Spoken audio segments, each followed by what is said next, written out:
ठीक आहे, 1 तासाच्या चार्टवरती किंवा डेलीच्या चार्टवरती थोडंसं जाऊन बघू, कारण 1 तासाचा पण चार्ट जर बघितला ना आपण तर खूप आपल्याला काय दिसतोय, असं दूर दूर दिसतंय, सगळं खूप लांब लांब दिसतंय.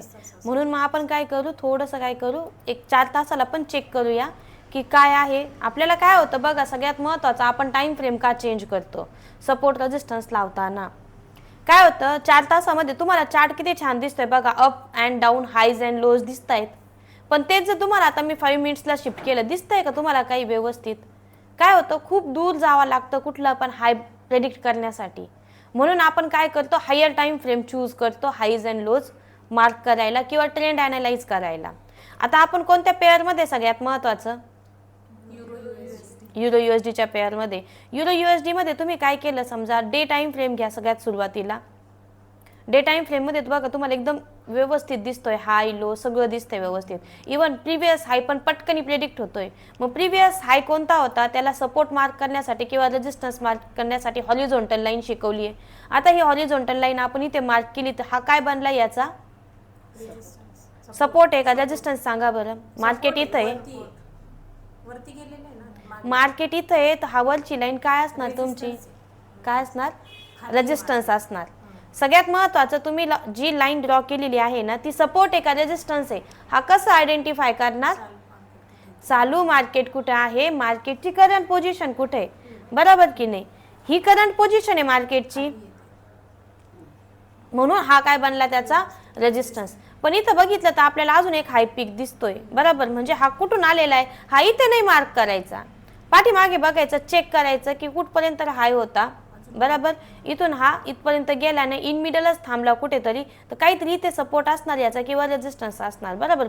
प्रिव्हियस बघा, हा पाठीमागून इथून ड्रॉप झाला होता, हँड दिसतोय माझा, तसंच इथून त्याची लिक्विडिटी घेऊन ड्रॉप झाला. मग हे सारे झाले रेजिस्टन्स. आता आपण बघूया सपोर्ट कुठे आहे याचा.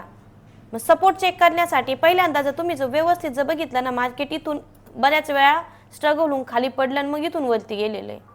आता ही मध्ये इंटरमिडिएट लेवलला आहे सध्या करंट मार्केट, या हायला पण नाही आणि या लोला पण नाहीये. मार्केटने ब्रेकआउट झाल्यानंतर, ब्रेकआउटची कन्सेप्ट हे बघा इथं तुम्हाला एकदम क्लिअर दिसतीये. ब्रेकआउट काल घेतलाय आपण, ब्रेकआउट कसा असतो, काय होत असतं, रेजिस्टन्सला भरपूर वेळा मार्केट येऊन थांबतं, त्याच्यानंतर कोणत्या कॅन्डलने ब्रेकआउट होतो, ग्रीन कॅन्डलने, आणि मार्केट परत फिरत फिरत त्याच लेवलला, ज्या लेवलला एकदम ग्रीन कॅन्डलने ब्रेकआउट दिला होता तिथे वापस फिरून येतो. आणि त्यानंतर काय होतं, मार्केटमध्ये रिअल ब्रेकआउट आपण आयडेंटिफाय करू शकतो. हा रिअल आहे, कारण आहे ना मार्केट परत वापस फिरून आलं, पण त्यानंतर इथे कॅन्डल स्टिकने काय केलं, ग्रीन कॅन्डल बनवली आणि मार्केटला वरती घेऊन गेलं, म्हणून हा रिअल ब्रेकआउट झाला. अजून थोडा वेळ लागेल तुम्हाला रिअल ब्रेकआउट आणि फेक ब्रेकआउटमध्ये. पण आता जर बघितलं ना आपण तर मार्केट परत या लेवलला परत दिसलंच नाही आपल्याला कधीच. मग यावेळेस आपल्याला काय वापरावं लागतं, प्रत्येक वेळेस सपोर्टच मार्क करणार का तुम्ही, त्यावेळेस आपल्याला काय करावं लागतं, ट्रेंड लाईनचा यूज करावा लागतो. मग ट्रेंड लाईन यूज करताना काय करायचं, एक अशीच आहे ना, काय करायचं, सुरुवातीला ड्रॉ करून घ्यायची, बरोबर. आणि मग त्याच्यानंतर आहे ना मॅच करायचे पॉईंट्स. जेवढे जास्त पॉईंट्स तुमचे मॅच होणार ना, तेवढी तुमची ट्रेंड लाईन काय असते, चांगली असते, परफेक्ट असते. म्हणजे तुम्ही अशा पद्धतीने ट्रेंड लाईन ॲडजस्ट करून घ्यायची. आता तुम्ही म्हणशाल का एकदम डाऊन पासून घ्यायची का, मग इथं चेक करायचं, डाऊन पासून जर घेतली तर डाऊन पासून आपल्याला किती पॉईंट मिळत आहेत, तर डाऊन पासून इथे 1 2 3 4. आता इथं हा फेक ब्रेकआउट आहे, तुम्ही म्हणताय ना फेक ब्रेकआउट काय, तर हा फेक ब्रेकआउट आहे. आता इथं ब्रेकआउट होतोय, इथे अजून रिटेस्ट नाही दिलेली, म्हणजे वापस फिरून नाही आलेला, डायरेक्ट काय झालं एकदम. तर मग काय होत असतं, आता इथे एक तयार झालेला आहे डे टाइम फ्रेम मधला, एकदम डे टाइम फ्रेम मधला महत्वाचा झोन, किंवा इथे एक काय तयार झालेला आहे, सपोर्ट, ज्याच्यावरती मार्केट आहे आता, ज्याच्यावरती मार्केट आहे आता, बरोबर की नाही.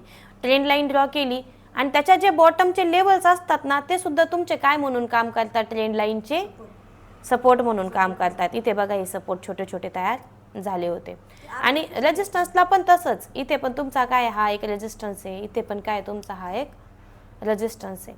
आता म्हणजे याचा अर्थ काय सांगताय मार्केट, की आज जर बाईंग झाली तर बाईंग कुठपर्यंत होऊ शकते सांगा बरं आता तुम्ही, या रेड लाईन पर्यंत होऊ शकते, किंवा हा जो झोन आहे वरती ग्रीन कॅन्डल इथून पडलेली आहे इथपर्यंत बाईंग पाहायला मिळू शकते. हे डे टाइम फ्रेमने आपल्याला सांगितलं.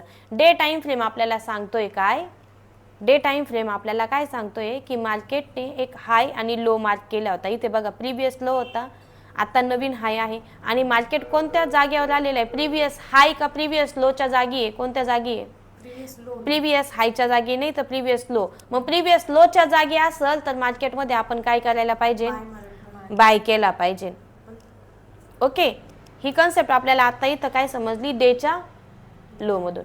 आता आपण काय करू, 4 तासाला येऊन बघू आणि 4 तासामध्ये पण आपल्याला बघा हे सगळ्या लेवल्स ॲज इट इज पाहायला मिळत आहेत.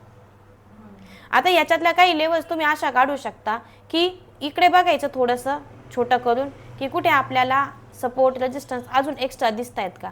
तर बघायला गेलं तर पाठीमागा सगळं सपोर्ट रेजिस्टन्स कुठून मार्क करणार तुम्ही, पाठीमागून करणार. तर इथं तुम्हाला काय दिसतंय बघा, इथे इथे इथे काय झालं होतं मार्केट बऱ्याच वेळा म्हणजे इथे येऊन थांबलं होतं आणि मग याला बघा इथे पाठीमाग लगेच दिसलं किती वेळा तरी मार्केटने स्ट्रगल केलं. एक पॉईंट पकडायचा 4 तासाचा लय स्ट्रॉंग असतो तो आणि तोच पॉईंट मार्केटने इथं परत घेतलाय बघा. आता फुल करून बघा एक्झॅक्ट बघा, तुम्हाला जर सपोर्ट माहिती असता तर इथं तुम्ही बराबर एक्झॅक्ट बाय केलं असतं, एवढं टार्गेट अचीव केलं असतं. त्यानंतर ड्रॉप झालेला आहे. आता पण लेवलला कोणता आहे मार्केट, सपोर्टच्या लेवलला आहे, सपोर्टवरती मार्केट म्हणजे काय करायचं आहे आपल्याला, बाय. मग आपलं टार्गेट कुठपर्यंत असणार, या इथपर्यंत असणार. म्हणजे हे काय झालं, आपलं सगळं ॲनालिसिस करून आपण काय घेतला, ट्रेड घेतला. या कॅन्डलच्या वीकच्या खाली आपला एसएल असणार आहे आणि इथे आपलं टार्गेट असणार आहे. आता इथं थोडंसं काय एसएल थोडा आपण लेट एंट्री केली त्यामुळं मोठी होती.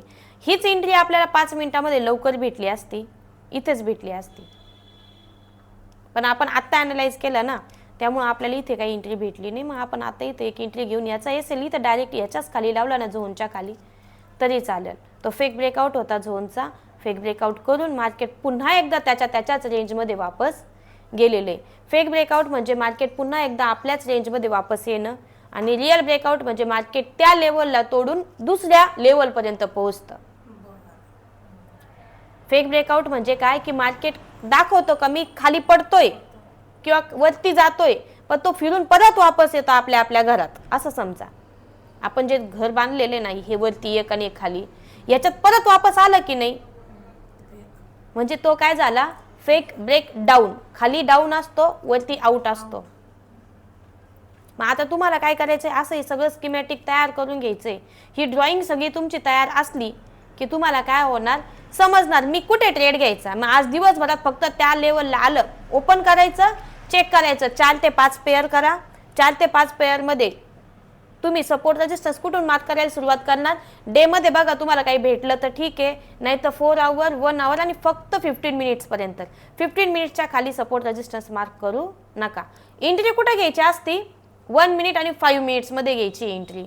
1 मिनिट्स आणि 5 मिनिट्स मध्ये तुम्हाला काय करायचं, एंट्री घ्यायची. ती कशी घेणार, तर त्याच्यासाठी काय करायचं असतं की तुमच्या झोनमध्ये तुम्ही फक्त मोबाईल ओपन करून बघायची ती पेअर पर्टिक्युलर, की मी सपोर्ट मारलाय ना तिथे, आता मार्केट आहे का, आता 4 तासाचा हा डेचा सपोर्ट आहे, मार्केट आहे ना तिथं, मग आपण तिथे काय करू, बाय करू. तसंच तुम्ही तुमच्या याच्या चार्टमध्ये बघायचं, जाऊन बघायचं. समजा युरो नाहीये, मग जीबीपी आहे का सपोर्टला, चेक करायचं. आता तो ट्रेंड लाईनला येतोय बघा, इथं पण आपण ट्रेंड लाईन ड्रॉ केलेली, तर तो ट्रेंड लाईनला येतोय. मग तो ट्रेंड लाईनला एक 5-10 मिनिटात किंवा एखाद्या तासात येईल. मग तुम्ही परत त्या चार्टला येऊन बघायचं किंवा तिथं तुम्ही सेल लिमिट लावू शकता, रेजिस्टन्सला सेल लिमिट लावू शकता, बॉटमला बाय लिमिट लावू शकता तुमच्या ॲनालिसिसनुसार.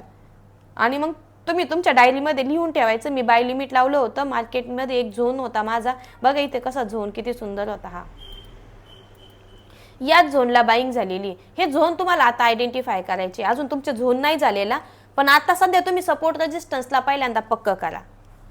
पहिले सपोर्ट रेजिस्टन्स काय इझी, झोन नसला तरी चालेल ना, बॉटमला दिसतंय आपल्याला पाठीमागे कितीतरी वेळा इथूनच मार्केट वरती गेलं, इथूनच वरती गेलं, आता पण जाऊ शकतं आणि भविष्यात पण जाऊ शकतं. या शक्यताच्या बेसिसवरती, प्रोबॅबिलिटीवरतीच सगळी ट्रेडिंग असते. आता इथे जर पाठीमागे बघितलं ना, हा काय होता तुमचा सपोर्ट, इकडे काय बनला, रेजिस्टन्स बनला.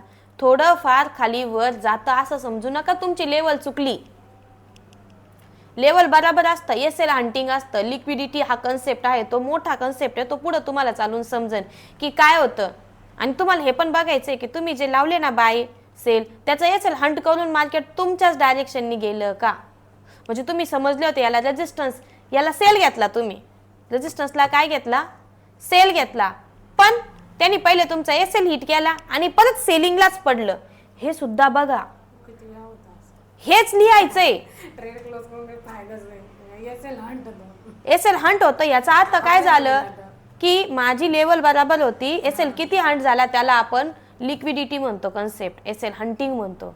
आणि मग ते झाल्यानंतर तोच मॅडम काय असतो तुमचा फेक ब्रेकआउट असतो. इथे काय झालं, हा फेक ब्रेकआउट काय असतं, हेच असतं ना. बघा ना, वरती जायचं नाटक केलं, एसएल हंट केला आणि मग खाली किती पडलंय, मग हे आयडेंटिफाय करायचंय आपल्याला. पस्तावा येत होता ट्रेड क्लोज करून. मग परत एक एंट्री घ्यायची आपली कशाच्या बेसिस वरती, की आता मार्केट या पाठीमागच्या हायच्या पण वरती जाऊन, नाही लॉस भरून काढण्यासाठी नाही. इथे अनालिसिस काय येतं की पाठीमागच्या पण या लेवलच्या वरती जाऊन मार्केट परत वापस त्याच लेवलमध्ये आलेलं आहे, आपल्याच घरात वापस आलेलं आहे. याचा अर्थ आता आपण एसएल घेऊ शकतो आणि इथे आपला एसएल राहणार. तो एसएल कधीच हंट होणार नाही तुमचा, कारण मार्केट डाऊन पोझिशनला आहे.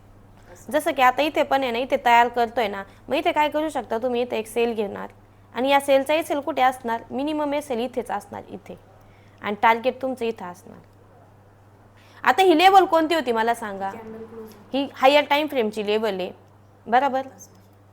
मग ह्या लेवलला काय झालं, मार्केट आलंय म्हणून तुम्ही काय केलं, 5 मिनिटामध्ये एंट्री केली, एसएल लावला, टीपी लावला, झालं. हे कामं तुम्हाला करायचे आता इथून पुढं. विदाउट रिझन ट्रेड घ्यायचा नाहीये. किती एसएल हंट व्हायचे ना, होऊ द्या. दिवसभरात 6-7 ते मॅक्सिमम 10 ट्रेड नाही, पूर्ण दिवसभरात तुमचे मॅक्स टू मॅक्स 10 ट्रेड झाले पाहिजे, त्याच्यावरती नाहीच.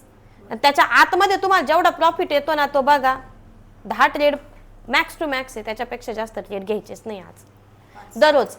कारण तुम्ही जेवढे ट्रेड घेणार त्याचं रिझन मला लागणार, तुम्हाला तेवढं रायटिंग वर्क कम्प्लीट करावं लागणार. तुमचं रायटिंग वर्क इनकम्प्लीट, तुमचे ट्रेडिंग इनकम्प्लीट. तुम्हाला तुमचं रायटिंग वर्क कम्प्लीट करायचं असेल तर तुम्हाला मिनिमम ट्रेड घ्यावा लागणार आहे. आणि समजा असेल आता समजा हिट झाला आणि परत पडलंच मार्केट, ते पण तुम्हाला तिथे लिहायचं आहे. मग तिथून पुढे तुम्हाला तुमचे पोझिशन आता वाढवायचे आहे की हा मला स्मार्ट ट्रेडर बनायचं आहे, तर मला जिथं एसएल लावतात ना तिथं माझी एंट्री झाली पाहिजे. मग मी 2 पॉईंट खाली घेतो, 2 पॉईंट वरती घेतो, हे तुम्हाला शिकायचे. असं ट्रेडर बनतो. एक स्वतः ट्रेडर कसा बनतो, जो की स्वतः अॅनालाइज करतो. शिकवणाऱ्यांनी शिकवलंय तुम्हाला सपोर्ट लावायचा, रेजिस्टन्स लावायचा, पण तिथे आल्यावर तुम्ही ट्रेड घेतला पाहिजे ना, डिसिप्लिन लागली पाहिजे. असं तुम्ही ट्रेड घेतलाच पाहिजे, तुमची एंट्री झालीच पाहिजे. भले त्याचा एसएल हंट होऊ द्या, नाही तर टार्गेट हंट होऊ द्या. प्रत्येक ट्रेडला एक काय करा, 50 to 60 पिप्सचा एसएल राहू द्या. गोल्डमध्ये $5-6 मुवमेंट, अरे बापरे 50-60 तर ते नाही तर हजार पॉईंटनी पडतोय तो. त्याच्यामुळं काही गोल्डचा प्रश्नच नाहीये.